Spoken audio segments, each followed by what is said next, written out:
comics.fm once again back. And I love doing this show because it allows me a chance to talk to radio people. Who are radio people? Well, they're a little off. They're a little weird. That's okay. People who like comics, some of them are a little weird too. The beauty is tying them all together. I like to say it's like Hot Ones, but instead of wings, it's comics, and instead of celebrities, it's radio people. You know, Jack Taddeo is with me today. I would say celebrity from a industry perspective. I mean, we're going to talk about all this stuff. We're going to get into the comic Dead Air as well, which it's a radio-centric comic. Jack, you and I go back a long ways, but your radio history goes back even further. I knew you as a general manager in the radio, but you only get to that. You only sit on the throne when you've paid your dues as like a squire and a knight. And you've had to do some battles over the years to be the king at a certain point, right? So what was your first on-air gig? Well, my first on-air gig legally was at an AM, and I'll tell you, but the AM radio station outside Philadelphia where I grew up, there's a little town called Chester, Pennsylvania, believe it or not, a little AM radio station. Okay. Was the first place to hire me with my tape, like a kid with a tape. Demo tape. Yep. Yeah. What was your on-air name? Were you Jackie? No, I was Jack West. Jack West. Oh, okay. And I think it's because they had a jingle that sang that. So they're like, listen, kid, you're doing middays. You're not in the morning show. What's your name going to be? I'm like, whatever you want me to be. I'll call myself, You're so like, back then, I'm East currently, so I guess I got to go West. Right. Yeah. Not Adam West. Jack West. So that's right. Yeah. That would have been kind of a cool gimmick though, right? Be like, I'm Jack West, Adam West, younger brother. That's it. Yeah. I should have done it. So that was it. And then before that, I actually, I think the statute of limitations is way past on this. I ran a little bootleg radio station out of my basement. So, oh, nice. Yeah, me and a couple of friends. So that was an interesting time. You say bootleg, isn't it a pirate station though? It's a pirate station. Bootleg's it's kind of like it's like when someone says a pre-owned car instead of a used car. It's a cleaner term. It's a bootleg station. Yeah. Pirate radio, which is not legal. Right. No, and it was like no power. It was like 10 watts. You could hear it around the town I grew up in, the antenna hung out the window. But I mean, we had fun with it. And that's kind of where I kind of cut my teeth a little bit on that stuff and wiring things up. And so it's kind of fun because the techie side, not everybody in the radio world has that. But when you do have it, you get attached to all the different parts that makes radio. Like when you and I met, you're telling me all about how AM is this and FM is this. I'm like, I don't know. I just hit a button. But you're telling me all of the stuff behind it because that's what interests you as well. Yeah, it really did. And I really liked the tech side of it when I first got in. And then I was on the air for a while and then eventually got a job in Philly at a country station. Okay. Which I Hop literally... along Jack. I love it. It was just like Howie. Hop along Howie. And I'm like, I never listened to a country song in my life. I listened to rock and top 40. Yep. The old top 40 stations back then, WFIL in Philly and IBG, those two big AM, the big AM stations, like you had WLS and CFL Chicago, probably. Yeah. And, I listened to that stuff. So I'm like, country, whatever, it's a job. Because back then it's like, you're getting into radio. You just want a gig. Mm-hmm. You don't care what, I could have been playing, classical music. But I literally was reading the labels. I mean, the PD's like, hey, kid, the engineer needs a helper and you can work Sunday nights running the public affairs tapes or whatever, So that was my deal. And then after I ran the tapes, after they ended at like 11 o'clock on Sunday night, I was allowed to open the mic. Okay. On the air. I like it.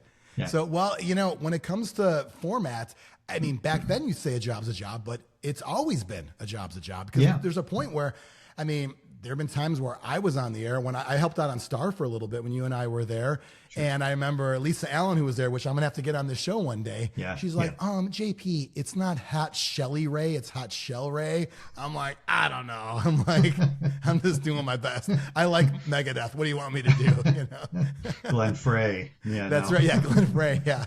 So you eventually transitioned over to the programming side, becoming a program director.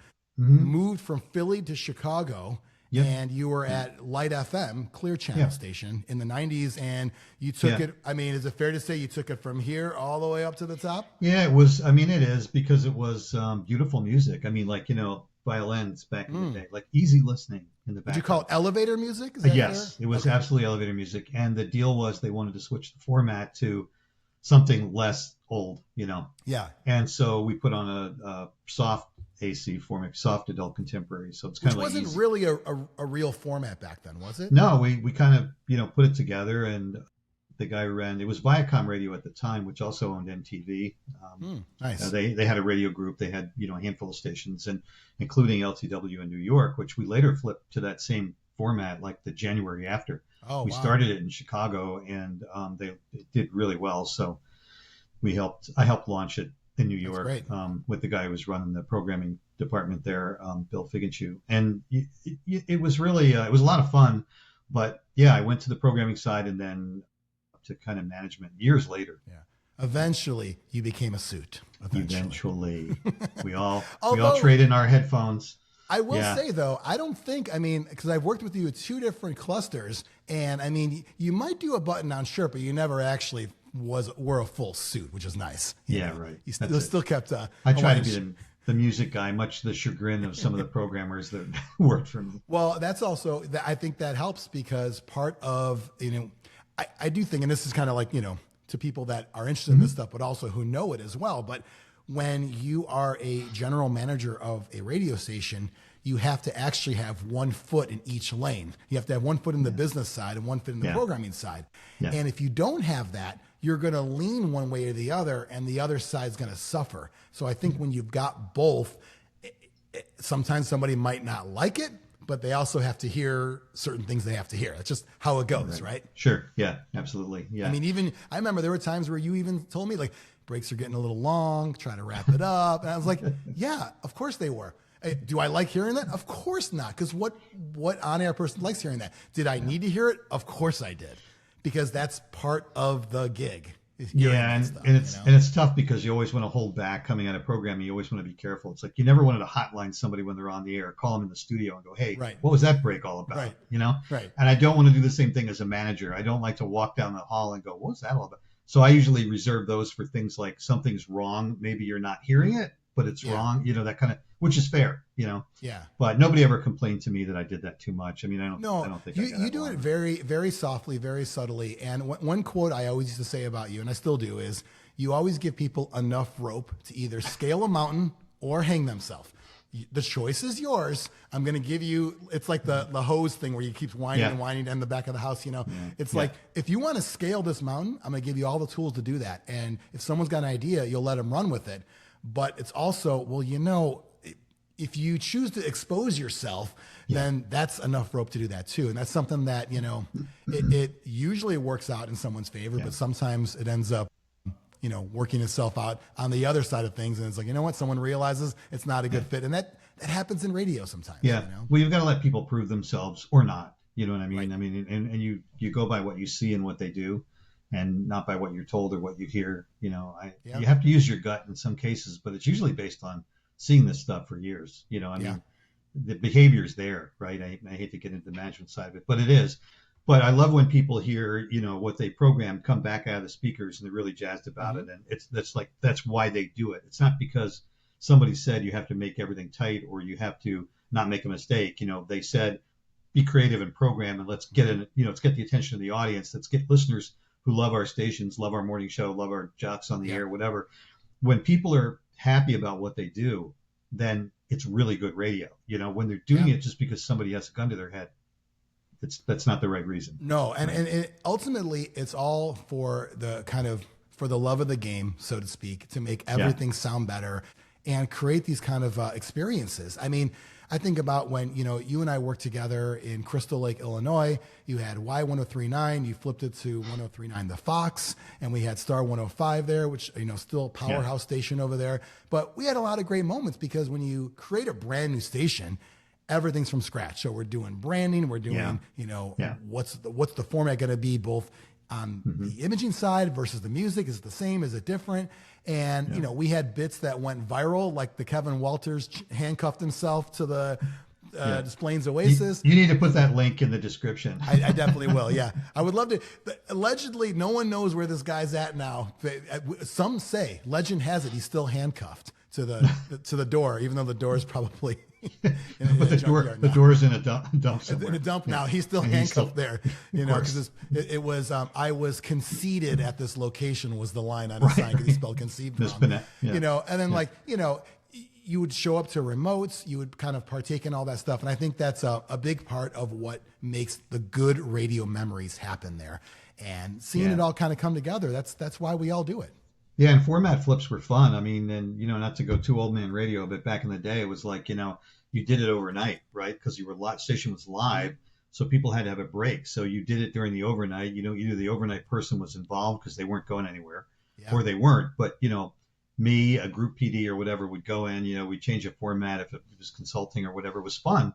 It was like 3 pizzas later, we had a new format on the air. Right. And that was cool. But I mean, I do remember one time when we were changing, I think it might have been Chicago, actually. We were changing that format. There was a guy doing like Sunday night, overnight, whatever, and I don't, I don't even remember his name. But I remember that we were looking through the glass and it was me and the group PD. And the guy was in there and he's like eating like a can of like Chef Boyardee. Oh, like beefaroni or something? Raviolis or whatever. Yeah. And I'm like, that's what he's eating on the overnight? Like, okay, whatever. Because, you're on the air, you just kind of grab food when you can. You know how it is. Yeah, right. You're eating 3 donuts. That's, right, whatever's around is what you're eating. But this is like, I don't know, 12 o'clock at night or 1 o'clock in the morning. And we're working overnight. And so through the glass, we see this, and it's like, I remember Bill saying, he thought to himself, is he going to eat the next one or is he going to hit the button? And it's like the song was running out. And for sure, he put the spoon in his mouth instead of making the segue to the next song. He just let the song run out. He ate first, and then he started the next song. Oh. And I think that was the moment when my boss decided this guy was not staying. Was this after the format flip? He was mad about the flip, or no? No, it was before. Oh. It was like you would think that if you were going to put a new format on and you had your new program director and your group PD within eyesight, you wouldn't do that. Right. You might pay attention to what you're doing and maybe save your job. That was the era, though, where the badass DJ, who for a long time had more power than anybody, sometimes more power than the artists that were played, that was a little bit of a put your balls on the table kind of moment. Like, all right, yeah. And then, as a fan of radio, growing up, like my dad did radio stuff back in the 60s, and stuff. And I'm like, I want to get into this. And I'm watching Howard Stern on E! And I'm like, all right, when do the strippers come in? And then I get on the radio. It's like, oh, that doesn't happen anymore. Oh, it never happened here. That's just like, okay. We have to play by the rules here. Oh, okay. Yeah. Or worse, you take your clothes off. Well, that's the first order. What I learned was, minimum wage or less, you can't even afford a whole lot of apparel as well. That's station T-shirts is all you got, right? Rummage through there. But first station literally paid me in Burger King coupons. I love it. Hey, I've been there before. Yeah. But it wasn't a cents off coupon. It was a free burger. I have to say that. They were they were like the ones that when you complain about your, hey, this is supposed to have no onions, they give you one of those complimentary ones. It was that. Yeah, I'm sure they did a trade or something. And that was like, well, we'll give you this for the first week. If you come back next week, we'll talk about paying you. They're like, literally, that's what was said. I got this Jack West guy. We're paying him in Whoppers. It's amazing. Exactly. Yeah. His ROI is through the roof. Yeah. I've heard, they're paying me peanuts, but I've never heard they're paying me Whoppers. Whoppers. Yeah. So over the years, being a part of a lot of radio, sometimes you might hear something on the air, maybe a little bit of fuzz or nothing at all. And you're thinking, are we off the air or is it dead air? And that's why I knew the comic Dead Air was the perfect thing to talk to you about. Yeah. This is a comic. Can you kind of show it up there on the screen for anyone watching on YouTube as well right now? So Dead Air, written by Benjamin Hunting, art by Joe Ng. And this is centered in a radio station in 1997 in Canada. And you right away, Jack, you recognize it's not a K and it's not a W, right? Yeah. First thing I saw was, it's CJ. Okay, so that's a Canadian call letter. It's a C. It's Canadian, right? Yep. That's what they use. We use W's and K's. They use C's. Yeah, that's right. And so I thought that was interesting. East of the Mississippi is W and west is K. And in Canada, I guess it's like, well, they're C for it's all. It's fine. It's all Canada. It's all up north. So. That's right. And this comic by Benjamin Hunting, it was a Kickstarter that I backed a couple years ago, and I do have the hard copy of issue 1. It's actually in my storage unit right now, so I was like, you know what, I'm gonna have to check out the digital one. He has them available on PDF, and that's really the way to get them now because it's coming from Canada and tariffs and whatnot or whatever. But currently 2 issues out. He's gonna do more eventually. I think part of it was a lot of different things with kind of what's going on with printing and all of that. But I give him a lot of credit. I was going to say because it's beautifully made. I mean, the artwork is amazing. Right, it's a tangible comic, and while I'm looking at the PDF one here, I much prefer in general to hold things and read them there. And it's something that it's cool because you've got basically a storyline. And just kind of get into the basic story of it. You've got 1997, working at a college station, which I believe Benjamin, I think, you could probably look at his website there. I think he worked at this station, but he was in high school and he kind of lied and said, he's like, hey, I belong here too. And they gave him like a slot, even though he's probably 16, he was supposed to be in that college, but that's great. Which is even funnier, to have that there. But so they're at this college station and weird stuff starts happening and almost like Stranger Things-esque kind of like, okay, what's going on here? The other side of it is in 2011. So it's 1997 and 2011. They bounce back and forth. So when you're back in 2011, the big thing is there's new technology out there, and it's this detox technology. Basically, it's like an app. Think, the latest and greatest, iPhone or whatever allows you to communicate with the dead. And you can talk to the dead. You can't record any of it. It's not usable in court. There's commercials. There's it's very commercialized with all of it now. And I think it's one day a year, basically. You get a chance to actually talk to the dead there. And they lost somebody in their college days, gives them a chance to talk to them. Then they find out something that they were not aware of. And all of a sudden, you now have this story that bounces from 97 to 2011, trying to put pieces together of this. Right. And, it's something that Benjamin put together an actual sound. I just realized this. I think he put together a Spotify playlist, and it was the soundtrack of what you would hear if you were listening to the station in 97. And in America, it was all alternative, at that time. And this is kind of a mix, I believe, some of that kind of stuff. Also some like Britpop, some EDM, like electronic dance music as well. And so a little bit of techno in there. So it's kind of cool that we lived through that era in 97 using radio as well. You were in radio. I was just, a fan listening every day. And then now this little twist where it's like a little different than American radio too. Yeah. And I thought that was interesting too, because I haven't done it yet, but I need to go and check that out. I need to go and check the playlist out because I'm always interested in that. I'll put a link in the thing there. Yeah. Good idea. But when I hear Canadian, music, I'm like, okay, well, now, they're playing a lot of American music, right? Yeah. But they have rules over there where a certain percentage of their playlist has to be Canadian. That's so back in the day, we used to joke about it's like, how many Gordon Lightfoot records can you play? Okay, and, so quiz time. Apparently a lot. How many Canadian bands can you name right now? So we've got go ahead. Rush, number one, Rush. I'm a fan. Yeah, I'm going to go. Also, another power trio, Triumph, is Canadian. And I think the Guess Who's Canadian? I believe so. I think so. Yeah, or at least some. Yeah. Some, enough. If majority's Canadian, you're Canadian. Yeah. Bryan Adams. Right, of course. Yeah. Do Bob and Doug count? No, Bob and Doug and Doug McKenzie? You mean the Great White North? They had a record. Yeah, but I don't know if it's Canadian. That's right. Well, it would count, though, for sure. I'm tapped out at that point.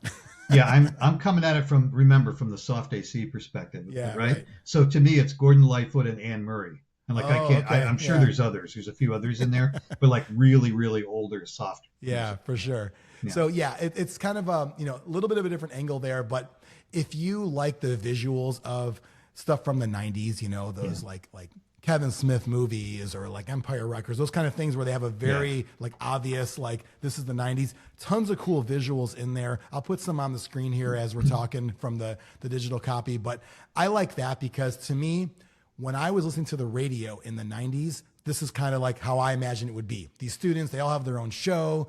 One of them like has a show called like Ruck Fools or something. There's like a set of, reverse swear word, It's like, cause remember in radio in the 90s, the big thing was always, how do you say bad things without saying the bad thing? Cause Howard Stern and Steve Dahl and all these people, and that was like, wow, how cool would it be? So I love the visuals of a radio station in the 90s. It just looks awesome. Yeah.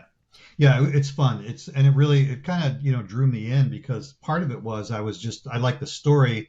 And then of course, the twist of, talking to, your, dead relatives or whatever. Right. Yeah. But hoping it's legit. And it's it's legit, cause you're almost betting on, well, I'm going to put some faith in this technology because as I'm talking to my grandfather and telling him I'm going through some stuff in my personal life and he went through the same stuff in his life. And it's like, is this a machine simulation that's just telling me what I want to hear? Is it real? I was starting to think, well, okay, now with AI, right? I mean, is this just is this something, is this thing imitating the sound of, a father or something that, somehow they can imitate and they, God knows a lot of information is available on the internet, right? Sure. They could basically have cooked this up. It could be just, fake. All of it could be AI. Who knows? You're gonna could be fake. You're gonna believe it, and we'll find out if the story moves on from there. We get more issues, but I mean, there's a level of, because it's a product sold and commercialized, you want to leave a user with a good experience. So maybe it is a customized AI type story. They're like, you know what? Wow, I'm so glad I got to talk to my, dead relative this one time. They told me this. I feel real good about it. Don't you think if you feel good about it, you're going to buy the latest and greatest detox device for the home version one day? And it's $1,000. Yeah, but it worked really cool. I can do this. I thought that was kind of great that there's like advertisements, there's TV commercials. Yeah. There's a part where it's like, if you use it to talk to your dead pets, they are not going to text you back except for dolphins or something like that. It was like, it was great. And then the idea that, the dead can decide not to respond, right? It's up to them, which I thought was a great twist, right? Really good twist. Why are they not responding? Like, wait, is he still mad about that thing that happened in the parking lot? It's like, I started to think, why wouldn't you? Like, or, why would that happen? That would be so awkward.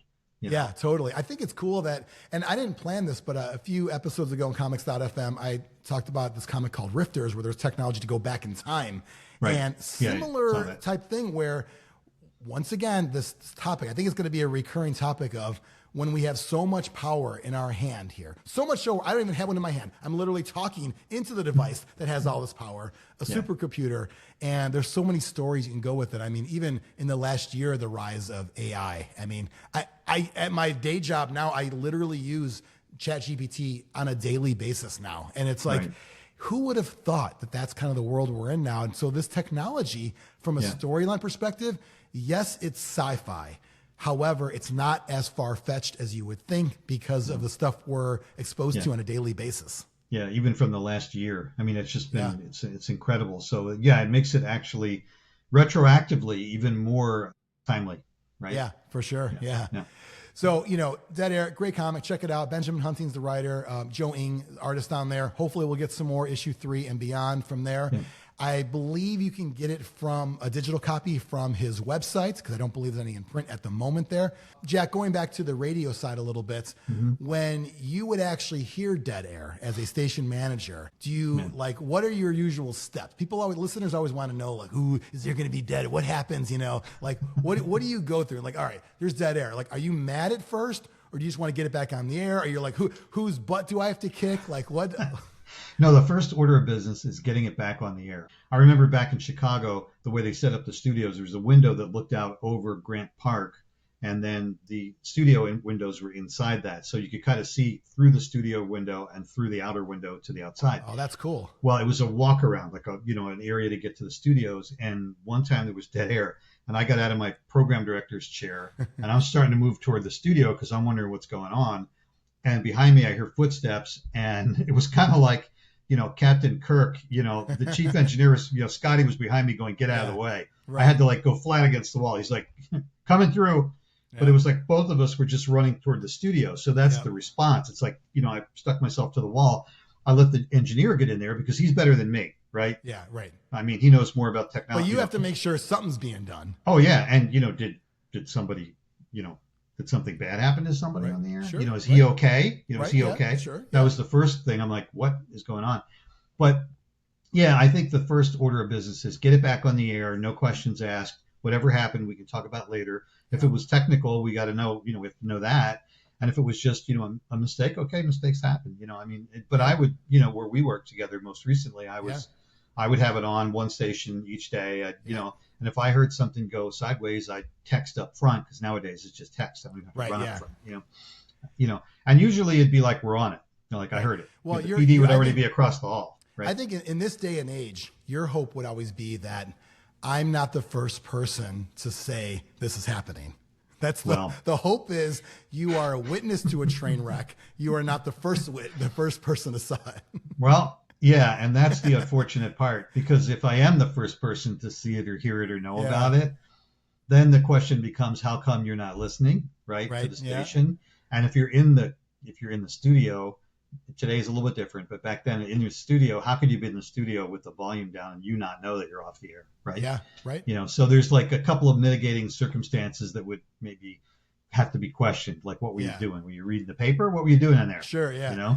I remember there was one time, it was when I was working at the Fox, and something happened, and I forgot I forget what actually caused us to like go off the air and come back on, and the machine, basically the automation machine with the music wasn't working, a lot of problems. And so I was trying to ad lib, which I can be great at, but not when I'm fixing a problem.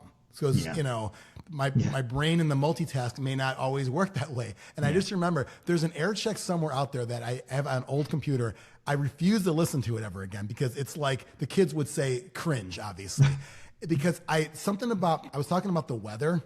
I'm trying to get everything working. I'm trying to get everything going, trying to get a CD in there, this and that. And I remember I kept saying the words hat and gloves over and over again. It was almost like a Rain Man, like hat and gloves, like I kept, because I'm trying to it's going to be really cold out there, like -3 wind chill, get your hat and gloves, hat and gloves. And I'm trying to get all this stuff working. I'm like, please somebody come in and help me, because I can just talk. I'd be fine talking, but I can't talk and try to diagnose and fix at the same time. Yeah, Tommy 2 times, get the papers, for sure. get the papers. I will tell you, that's something that, to me, working in radio is one of the most fun things, is knowing that you're live. Because when you're live, you get 90% of it. 90% of it is like adrenaline, the best thing ever. The other 10% of it is there's no safety net. Anything can happen. And I think that's amazing. Like, you may not remember this one, but it was one also when I was at the Fox. I had a bit called Live at 5, and I would literally bring in my own CDs. I had an intern, mistake. I had an intern that was supposed to listen to all of the songs, and if there's swears, either edit it to like reverse the swear part, or tell me and I'll do it, or whatever. So I trusted that to an intern, which was not, what you want to hear. And I remember it was such a hilarious moment, 10 plus years later. I'm in the bathroom and someone's pounding on the door, and I'm like, hey, guy, take a piss. Like, come on, And then I don't think it was actually you yelling at me. I think it might have been Ryan, and says, Ozzy's dropping F-bombs. So basically it was a live version of Crazy Train. Oh, yeah. Or maybe maybe Paranoid. It might have been a Sabbath song, but Ozzy's going, raise the effing roof, but not effing.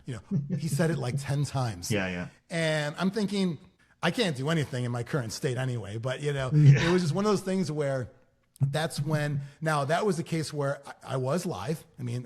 But when I hit play on the song, he didn't start off with swears, but at some point in the middle of the song, he broke into it. And if that was a song in the database already, it would have already been clean. But it's like, those are those moments where at the time, it's like, oh no. But you look back on it, and if we were 100% voice tracked, 100% neutered as far as a playlist goes, if all these lockdown things that we have done over the last several years have been in place, we also would miss out on those crazy mess up moments, Yeah, and people think, the station's going to get, they're going to turn us off, or, basically I think it counts as a fleeting expletive, which is like if somebody in the background says something accidentally, and like, this is a mistake. It wasn't exactly fleeting, but it's like, you could argue that was not the one that we normally play. We wouldn't have gotten fined for it. Okay, yeah. It was a reasonable.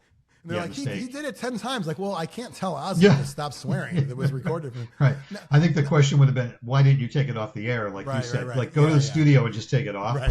Yeah. Now, let me ask you, Jack, since, from a rules and regulations standpoint, is it true that if someone were to it's only if somebody complains? If nobody complains, it's not a problem, or no? Yeah, because I mean, the commission doesn't know. They're not listening to every radio station. If they get a complaint, they'll follow up on it. You have to answer.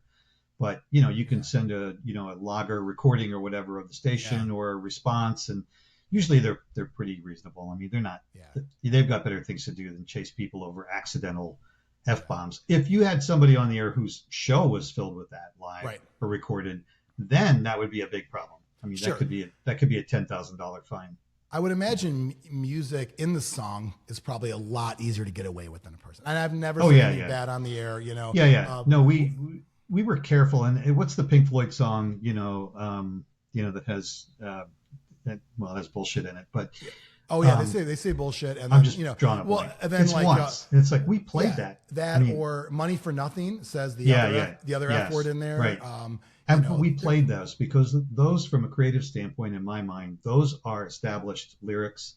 Yeah, they've been around for 30, 40 years. It's like we're going to edit that now. It's not a problem now, right? All of a sudden, it's a problem. Now it's a problem. Yeah, it wasn't.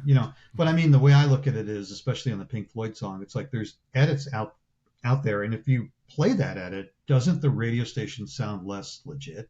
Yeah. I mean, you're going to, after 40 years, you're going to take that one thing and dump the word or bleep the word. I'm like, don't play it. Right. Like, if that's what you're going to do, don't play the song. That's my feeling. It's really weird how things have gone up and down. I remember when mid-90s or maybe mid-90s, when Tom Petty, You Don't Know How It Feels comes out, and it says roll another joint, and that was bleeped. But then it became okay. Then it became okay. And it's just very strange, like what is okay or not. And I always look at it from the standpoint of the music has been the same. Like, so it's only our opinions of what we think. And I have heard complaints from listeners when we have a word in there they don't like. And I've heard complaints when we edit out a word we don't like. Right. So if you're going to get a complaint either way, why not be cool and not be a nerd about it, I agree. There's not a lot of 12-year-olds listening to those songs anyway, so I don't know what we're worried about. And I'm pretty sure goody bullshit's not the worst thing they heard in their household at some point in time. No. Yeah, I agree. So, Jack, we talked about your start in radio and how you kind of got where you were over the years, and talked about this great comic. Going back into the comic world, a lot of times people watch movies and they, from Iron Man to Spider-Man to Batman, we've seen these on-screen portrayals. Everyone always argues, like, who's the best? Who's this? Who should have been that? If you were a superhero, what would be your power, and who would play you in the movie? I probably would have, this is a weird power, but does this count as a power? Like time travel. Like if I could just beam somewhere else. Yeah. Like go. So either maybe like in Star Trek, going somewhere else without having to actually travel. Yeah. So I wouldn't mind. Yeah. Teleportation will call. Right. Yeah. Maybe that would be a better way to put it, as opposed to time travel, because then you get all the time continuum stuff. That's right. You get some of that. Then you got to worry about did I mess the? Did I see Marty McFly or did I not see Marty McFly? Then we run into the Back to the Future problem. Right. Yeah. It's like did I kiss my mom or did I not kiss my mom? Right. Right. We messed this up in the first movie. We got to fix it in the third movie. Whatever. So but teleporting. Teleporting. Yeah, I think that would be it, because I'd like to be able to just get myself to where I'm going. Yeah. Maybe for good. Maybe to do. To help somebody out or whatever. Yeah. But I think that probably would be what I'd like to do. When I had Danger, who you and I know, he was on this show, and he said he wants the power of flight to go somewhere, but he's like, I can't help you once I get there. I don't have any super strength. I don't know how to fight. I don't know anything. But hey, there's bad guys coming, and alert the authorities. When I was flying over, I could see that there were people coming. Yeah, that's a good one. So if you're teleporting, what would be sort of like the movie? Is there like a name or like a maybe something like if there were the Hollywood version of it, who's playing you, the teleporting Jack in the movie? Oh man, the teleporting Jack. I'm thinking of older guys, so that's kind of weird. I'd want somebody really young, right? Younger. I would say, if you wanted to be like maybe origin story, you're like you learning your powers younger. I was the first teleporter there ever was, and now these kids are all doing it. It's like De Niro, with an attitude. It's like right. and he might He's like, smack hey, you around. He's like, Yeah. You teleporting me? You're teleporting me? You Yeah, teleporting yeah. me? Oh, you must Exactly. be teleporting me. I'm the Yeah. only one here. Maybe Drawing a blank. Al Pacino, maybe like an Al Pacino. I actually was going to say Al Pacino but then I'm thinking he's really old now. But like a younger Al Pacino, right? Yeah, Because I would have been that kind of like anti-hero type. Sure. You know what I mean? I'm not the ripped, guy. You know what I'm saying? Yeah, So yeah. it would be That like kinda- that. Not only would I go see that movie, Jack, but since it takes place in the 80s, I get to pay 80s prices to see that movie as well. Because I can't afford movies these days. Exactly. Yeah. Well, what was that price? $2 back then? Well, I don't used to know. go Yeah. to, it was called Bloomingdale Court Theater, and it was $1.50 for all movies. man. Because they didn't have Yeah. the first run. It was always 1 week after, $1.50 for everything. And I used to, back in Philly, I used to go to movies, and I wouldn't go earlier than like 9 or 10 o'clock. I had a thing about movies had to be late at night for me. Like I didn't want If to you leave the theater, it can't be sunlight. Is that It's a got to rule? be dark. It's got to be dark. Yeah, especially the movies I was going to see. Yeah. Yeah. So talking about all of your days in radio, Mm-hmm. both as a manager and on the air, has there been a celebrity you met that was like, all right, this is like the coolest. I'm happy this person turned out to be cool. Okay, I have two. I have two that I want to mention. One, Okay. and one of these guys I think is really cool, and I'm going to have to explain it because it's actually not an artist. Okay, and the other is somebody I won't have to explain, and you're going to laugh. Okay. So, okay, two people. I'll make it two. Two on the artist side. One, believe it or not, was Barry Manilow, who's still around. He's still around. I think he's on his final tour. This is the But he final Copacabana. And again, you have to excuse me because I wasn't programming rock. I was programming, soft adult contemporary. So Manilow came to Chicago. Yeah. He was the nicest guy. He spent all the time necessary with every fan. He hung out in the lounge with everybody. Wow. He was the best, like one of the best people I've ever been exposed to. And this was probably where he could have been.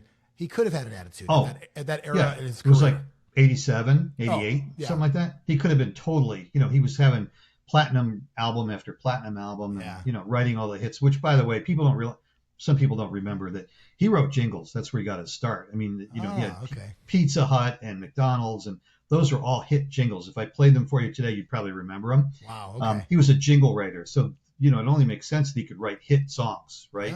Yeah. 2.5, 3 minutes long, all hook. It's like, why am I doing this for Pizza Hut? I'm going to do it for myself. Exactly. Yeah, it's a one-off. Why don't I just make it into a record instead of a Pizza Hut? But so Barry Manilow was great. He was a really nice guy, but he was great with the fans, which to me is always a big indication. Yeah. You know what I mean? I don't like people that blow off their fans or put limitations on people.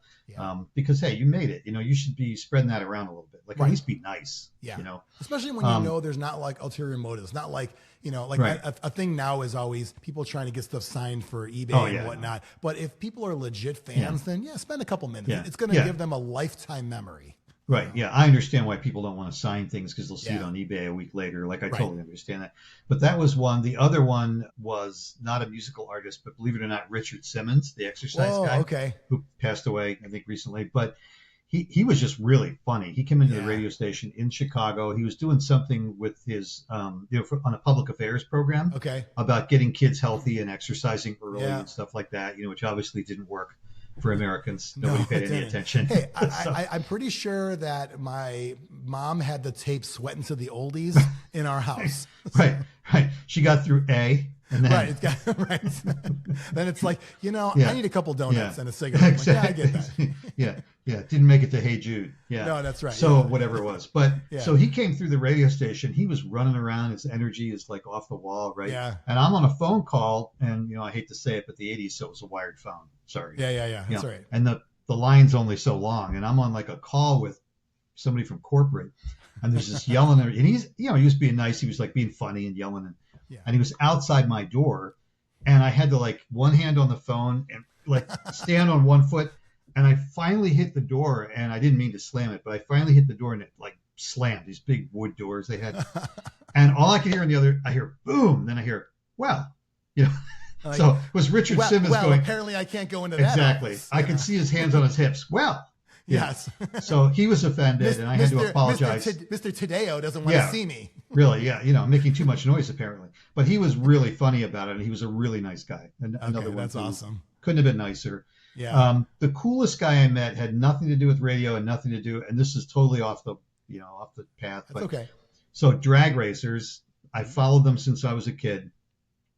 Don the Snake Prudhomme. Look him up. He doesn't race anymore, but I think he quit driving maybe even just 5-6 years ago. Was this like Don Garlit's era? Yeah, okay. exactly. Okay. He came through the 60s and 70s. I followed him through the 70s when I was a kid, and 80s, and I met him a couple times out at Route 66 Raceway, nice. outside Chicago. When Great I lived Lakes, I think, right? No, Great Lakes is Wisconsin. Right? Yeah. I think that's one. But Route 66 is down in Joliet. That's right. Yeah. The one they built down Joliet there. Speedway, I think it's right. It's Chicagoland Speedway. Yeah, but Route 66 through there. Yeah, they have a drag race, a drag strip down there called Route 66. But he was really nice, and he is another guy who spends all kinds of time. But the thing I thought was really cool was back in the day, and I brought it up to him. He used to race a guy, and the guy's moniker was the mongoose, so it was the snake and the mongoose. Awesome. So this was forever the competition. Yeah. So they just NHRA just played that up because that's like WWE. Right. You got to have that's a gimmick right there. Yeah. Oh yeah, it's great, and it's to this day. People talk about it. And that was the big battle of the 70s. So for me, that was kind of a kid hero. You know what I mean? That was when we used to ride our bikes real fast and pretend, our Stingrays, and pretend we were drag racing. Did you put a baseball card in your spokes to make it sound like a race car? Oh, sure. I'm sure at some point I did. Yeah. Maybe a Mickey Mantle rookie card. They're like, it's okay. Yeah. I did that in the 4th of July parade with the bike. Right. But Don Prudhomme was really cool and really a really nice guy. And he was kind of like and I think he still is, people who follow racing, it's kind of like that Steve McQueen guy. He's the cool guy. He's the guy who's really cool. He's not pretending to be. He actually is. He still is. He's because back in the old days, you could have a gimmick to people think you were cool, like a Fonzie-esque character, and then in real life, they are. But now you have to live it because you could be outed as a phony. So someone like him is probably a badass in real life too. Yeah, absolutely. Still shows up at drag races. Still meets the fans. I mean, he's really cool. So that was the coolest celebrity that I ever met. It wasn't funny enough, not a band or an artist. But what did radio get you that access to him? Yeah, it did actually at that time. Okay. Yeah, because I had a press pass. Yeah. So I could get in. Now with NHRA, just to plug for those guys, if you have a ticket, that's a pit pass. You can meet people. You can go right up to them. As a regular ticket? Yes. Every single ticket in an NHRA event is a pit pass. Wow. Every single one. Everybody can walk through the pits, meet them. They might have stanchions up. You can't walk up to the car, but you are literally going to be able to be face to face with these drivers. Wow. Yeah. Is that a new thing? Nope. It's always been. It's kind of like, I guess it's every man's sport.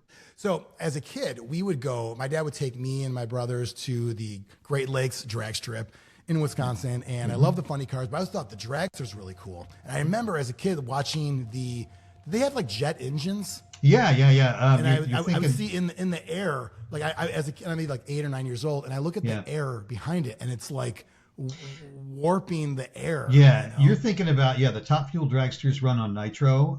They have big flames coming out, but you're thinking of the jet car. There's one guy that shows up at all these races, and it's like a jet engine from like an F-14. That's what it was. My dad would be like, "You got to see this." And it's hilarious. Yeah, it's hilarious. We went there once, actually. My wife and I, Sue, she was just roaring because she had never seen that before. And it is really comical because like the steam is like 5 blocks long.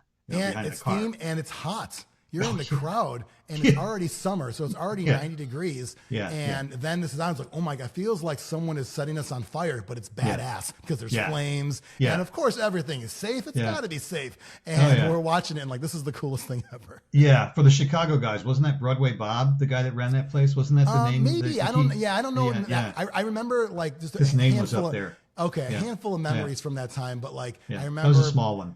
Being a big deal where we went and met Don Garlitz. My dad was a big fan, and me and him getting pictures inside the car and all that stuff. And he's still around. He's got a drag racing school, I think, in Florida that teaches everybody. Yeah, you can learn how to drive. Hey, you know what? Maybe I'm driving distance away. I'll go check him out. And, how many G's can you take? Well, I'll ask him if he's got experience with a Volkswagen Jetta at all, what he can do to that, That's what I got now.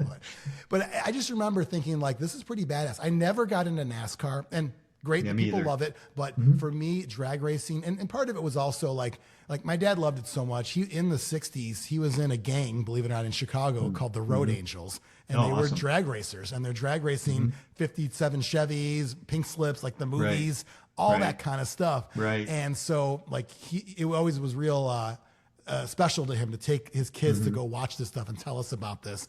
Yeah, it's pretty cool. Yeah. Well, as Howard would say, we've said it all. Before you say that, and so it, like we said, the call letters drew me to it. By the way, just sidebar, one of the things in the story that I really liked was the part where it's about halfway through the first book. I think it's actually literally, I'm looking at it. It's literally halfway through because that's where the staples are. Yeah. So it's literally halfway through. They get into sort of the fact that the place is now decrepit. It's like it's not as shiny and brand new as it used to be. Yeah. Some of the dead people are refusing contact. Yeah. They discovered that dead people could, refuse contact. Yep. The franchises arrived, and then they started to, build them poorly, and they weren't run like the corporate owned. Right. It's really funny. I mean, he really went down an interesting road with this. As if it was, if this was real, what would happen to it? Yeah. Yeah. So it's a franchise. Some of them are good. Some of them are bad. Right. Sometimes the burgers taste good. Sometimes they're not so good. That's the right. fries are not always fresh. Not every Rosati's is great. You know what I'm saying? No, I'd like to say it is, but we've experienced, I think both of us have experienced some certain ones that are not. Chicagoland people will get that joke, but it's so watching this, and I thought to myself, what part of that goes with radio? And it's like, okay, it's not, they're not franchises, but how about consolidation, right? Private equity got in and took over. So now it's like we have to cut the overhead to get the profit to be where it needs to be, right? So we're not going to keep upkeep is going to go out the window. We're not going to keep the places clean. They're going to look a little bit beat up after a while. We maybe won't fix a broken window right away. Yep. All these things kind of came in. It's like, the parallels to radio. And here he is writing, a book that has a radio station. Right. And I don't know whether he meant that on purpose, but to me it was like, oh man, a lot of radio is going through that too right now. Good point. Yeah. So the technology for this detox, speak to dead people technology, and what happens when corporations get involved with stuff, much like in radio. Right. And a lot of it is, and you've seen this closer than anybody, but it's why should we? Why does it matter? Yeah. And that's like a lot of things like, well, why does anything matter? So if we're going to go with the mindset of, it's keeping employees happy or your own, sort of your own stake in the game and ownership of that. We don't care about any of that stuff. Well, then everything's going to suffer, including the morale and the product. And that happened with this technology as well. Yeah, I thought that was interesting. It was an interesting parallel. And then the other thing I was going to tell you is that since this has radio in it, I have to tell you, when I first started buying comic books again, so this is in like as an adult, where you can say, you know what? It was like, I didn't have to use my 25-cent allowance for that week. That's right. I actually had a job, and this was when I was in Chicago. So I go across the street from the radio station. There was a newsstand, which they used to have, back in the 80s, could still be there. But I would say ask your parents or ask your grandparents. Right. Google it. Ask your parents. Right next to a phone booth, and ask them about that as well. That's it. Right next to a phone booth. So big newsstand, all the newspapers from all over the world, every day delivered, blah, blah, blah, blah. Comic books, magazines, everything. So I'm walking by one day, I'm like, Detective Comics. That's Batman. Batman, right? Because Superman was Action Comics, Batman, Detective Comics. Yep. So June of '88, I pick up this. This is what got me back into it. Look at that.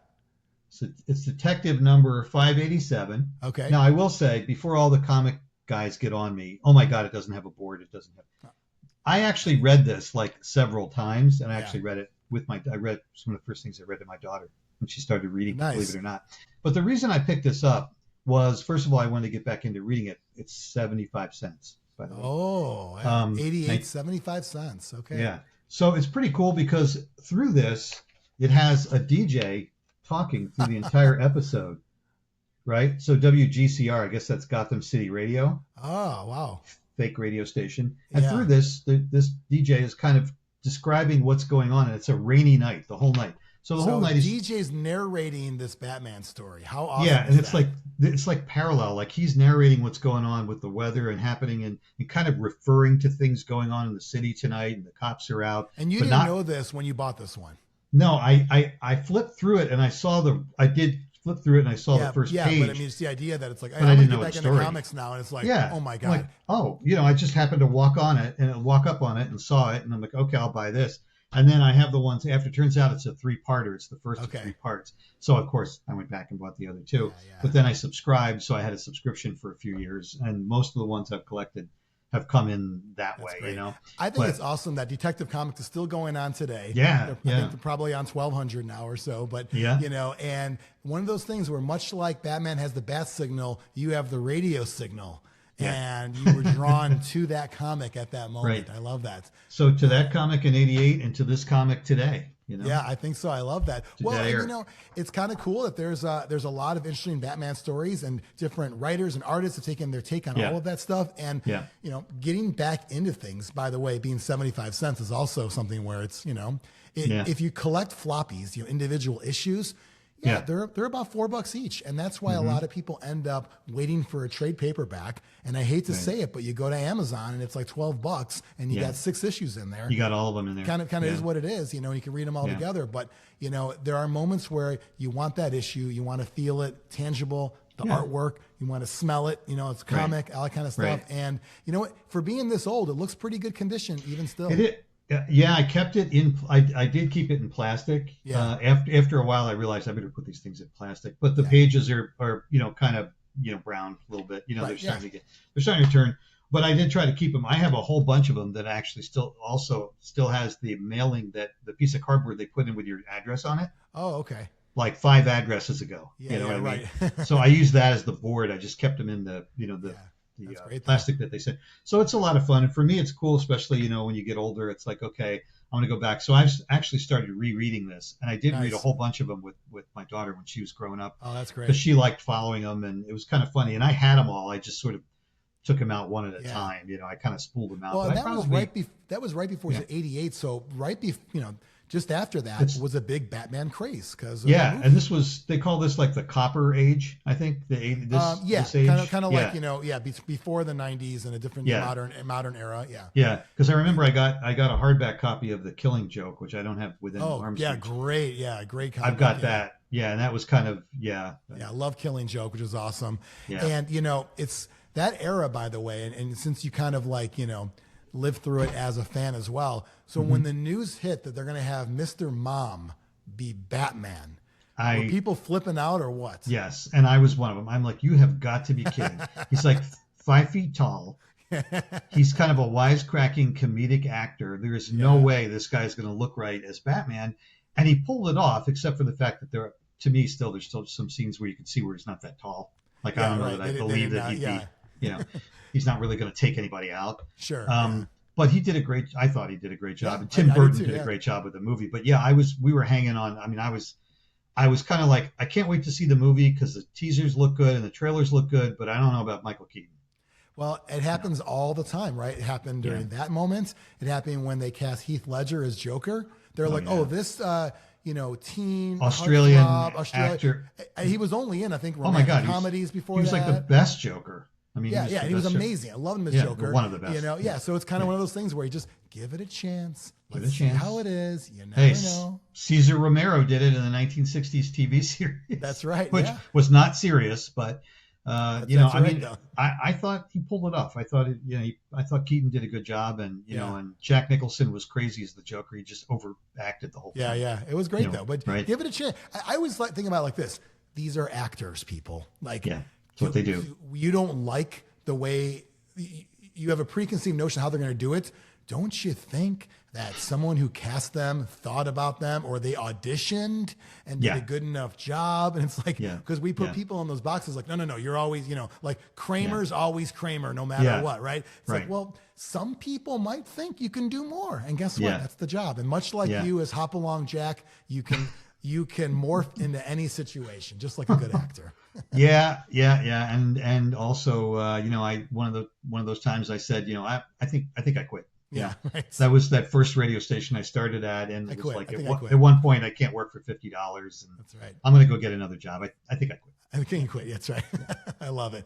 Well, Jack Taddeo, now I can say we've said it all. We've covered a lot. You've been a great mentor in radio for me, so I appreciate that. Thanks. And awesome to hear about all the new things that you got planned for the future. You've got a Comics FM shirt. Yes, you can get one of these yourself. Thanks for buying that. Comics.fm. Yeah, thank you. It's a real website. You can go there and get that, or a mug or a sticker. And you're doing a lot of stuff with vinyl online too now, right? Yeah, I got back into it a few years ago, and I dug out all my old vinyl albums, and I'm buying the ones that I always wanted to buy but didn't have the money for. So that's been fun. But I've been putting things up, on YouTube too. Just Yeah. it's under Jack's Music on Vinyl. That's a YouTube channel. I actually bought the URL so that if you go there, it just goes right to like you did, right to YouTube. Yeah, go right to it. There's too many Jacks something too or many another. things out there at all. Get lost in there. So that's been fun. Much like comics were 75 cents and now not any longer, vinyl is not quite what it used to be cost. No, I hate to say. I've got a lot of those original, and I've also got a lot of promo copies that I play on there, nice. that I had from radio through the years. So that's kind of fun. But are those the 45s then? Or yeah, there's a couple of albums, but most of them are singles because they would just service you. Same song on both sides. Right. And those are ones you're not supposed to sell those ever, right? Isn't that like you're not supposed to sell them, and I don't, but you can take them home. we used to get stealing's allowed, much like you said bootleg, not pirate. Now you said taking home instead of stealing. I like how you choose your words carefully. Well, it's radio background. I have to change my words. But yeah, it's promo copies. They say not for sale. Doesn't say not to lift. Right? You can take it. I love it. All right. Well, guess what? I think we're all going to raid our nearest radio cabinet and see what we can find in there. Hopefully, there's some singles of some CDs, maybe some Limp Bizkit singles out there that I could steal. I don't know. Yeah. Sounds good. Jack Taddeo, thanks for coming on. I appreciate it. Thanks. It was great being here. I appreciate it. Love the channel. Awesome. Thanks.